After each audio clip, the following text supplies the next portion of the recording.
Many thanks for joining us. Got lots of things on the show for you today, lots to talk about. And if you've been listening for a while, you'll know that we've been following the story of Joseph Peaty from Olseley, who was left with HIV and hepatitis C after receiving infected blood from the NHS as part of treatment for haemophilia. Last week, there was some news from the government, who offered a package of up to £130 million in additional support for victims of the contaminated blood scandal like Joseph. This was his reaction. I've got to say, actually, that in the announcement yesterday, there is very little that is likely to help me personally in this. I mean, just to deal with the positive side of it first, it's welcome that they've managed to address some of the issues that we've been raising, such as counselling and prescriptions, and addressing some of the payments to the final stages of those with liver failure and with hepatitis C. What they've failed to do, because the bulk of these packages announced yesterday are likely only to reach around about 2 in every 10 of the affected community. Well, Coventry MP Geoffrey Robinson originally raised the issue in Parliament on the 14th of October last year, which is when we first started following Joseph's story.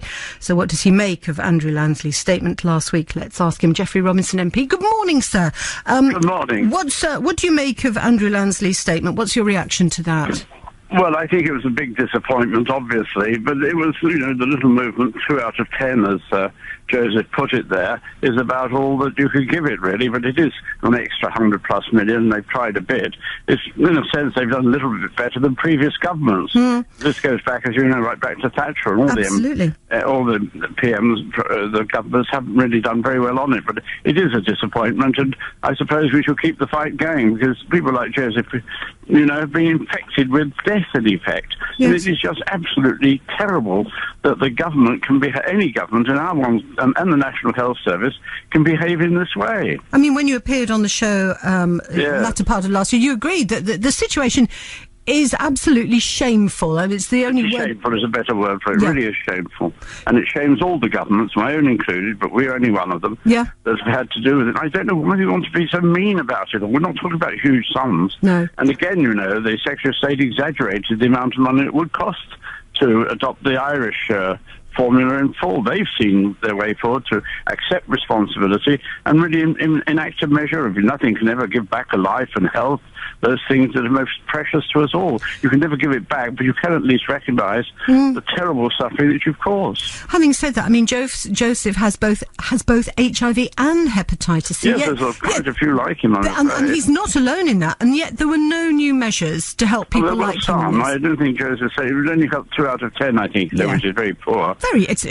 Having said that, there is some there, but it's not nowhere near enough. Joseph and I entirely agree on this. When you first raised the issue, was this the outcome that you wanted? It surely couldn't have been. You must have been wanting better compensation. Oh, we were, yes, no doubt about it. We were hopeful of more because the government had taken it on. I raised it in the backbench committee debate. We'd had a vote on it unusually because the Speaker even thought so strongly about it.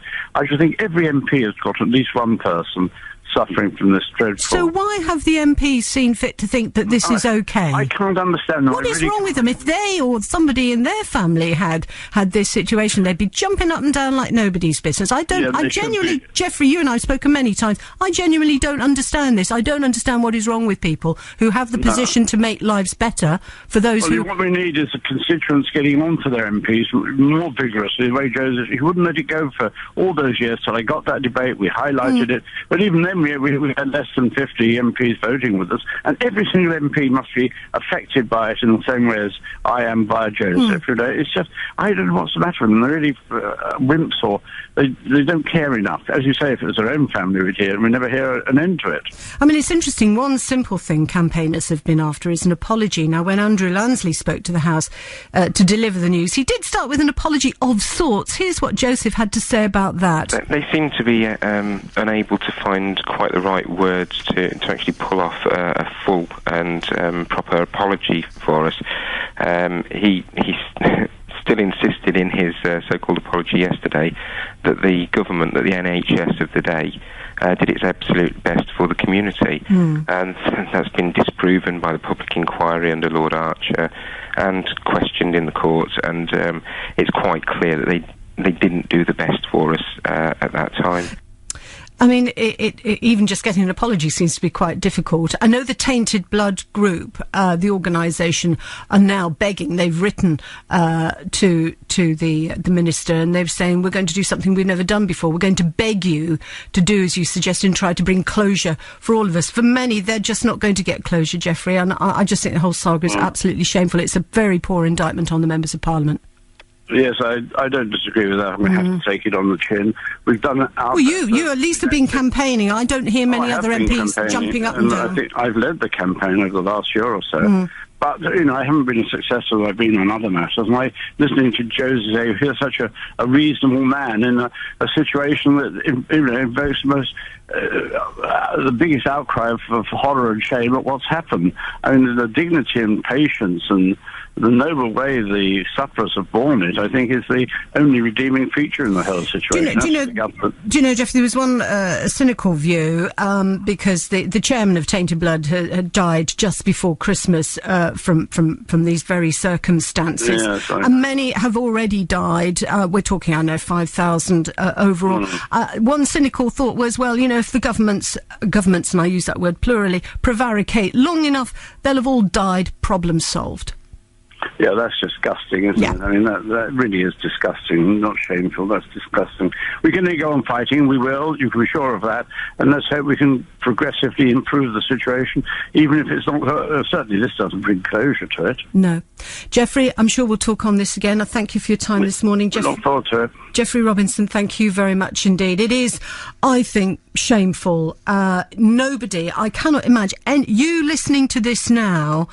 If it was someone in your family who was a haemophiliac and had tainted blood as a result of getting treatment that you thought was going to make you better, but as a result you end up with conditions like HIV and hepatitis C, and then the government doesn't give a full, unequivocal apology, and according to those who've spoken to me from Tainted Blood, only 2 in 10 will be helped by the measures that the government's just introduced. If, like me, I'm sure you just think it's shameful. Your thoughts on that and anything else, of course, we're talking about today, your reaction to it.